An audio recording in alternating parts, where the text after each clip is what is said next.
and bad news. The good news is, if this is the right centre of gravity point,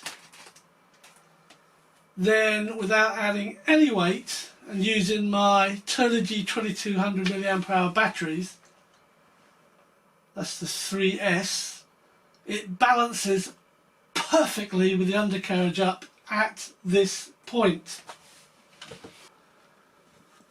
Obviously this point here.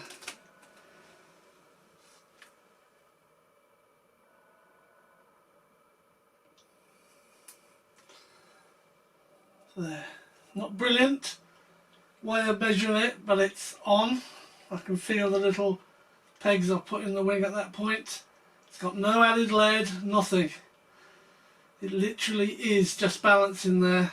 Maybe 46, 47.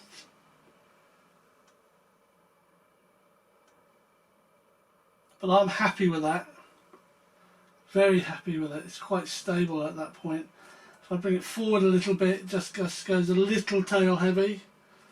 If I go back, then it comes a little nose heavy. So it's round about the 47, 48 mark. So it balances out at that point here and here without anything being added, and that's about 45.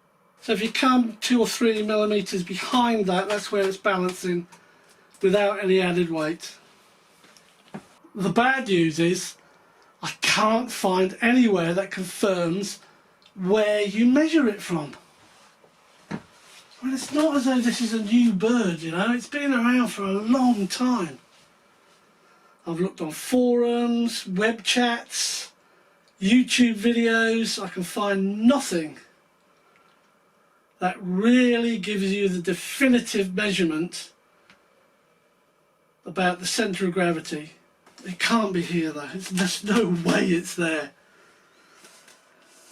Even with my lack of aerodynamic skills, I know that's not going to work.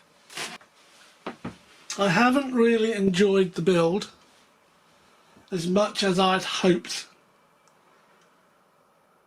Couple of things which apparently is normal. Horizontal stabilisers, as soon as you put the screws in, it's hit or miss chance whether they bite well or not.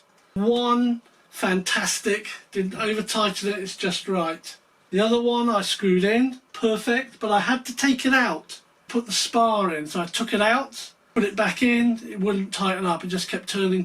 So I've actually put a tiny bit of thread lock on it and it's locked in. All the servos I think were centred.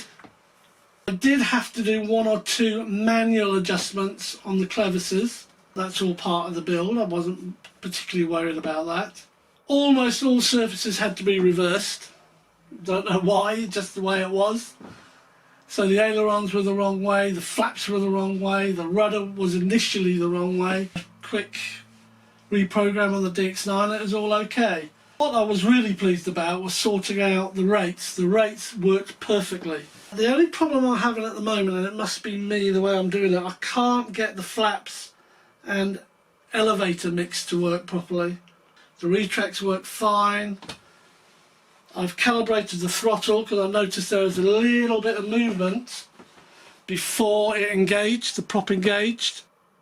So by having the throttle full forward, connecting the battery, waiting for a couple of tones, pull this back down, wait for a few more tones, then you're calibrated, and now just touching this and the prop will start. I'm glad this is all going in so well now. It's absolutely imperative you use good cable management inside this thing, because it looks as though it's got a lot of space. In actuality, the clearance between the bottom of this, which rests along here and here, is just 1 centimetre. You can see here where it's pushing down on my battery and the cables a bit, but it seems okay. Do you want to see it spin?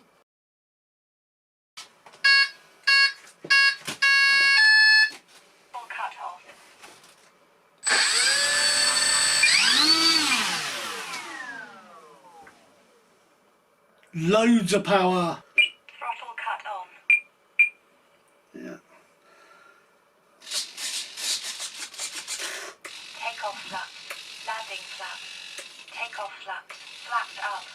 And of course, one thing you have to see are these.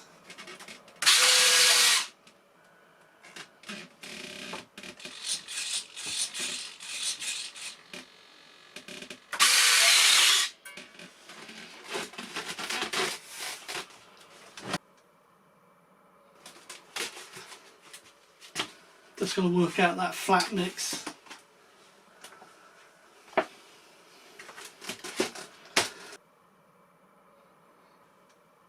At least half an hour was wasted because of this AR6210 not being right. It's faulty. It's going to be under the hammer very shortly.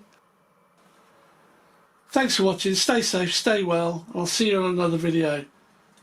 And keep an eye out for the maiden of the T-28 Trojan. Cheers.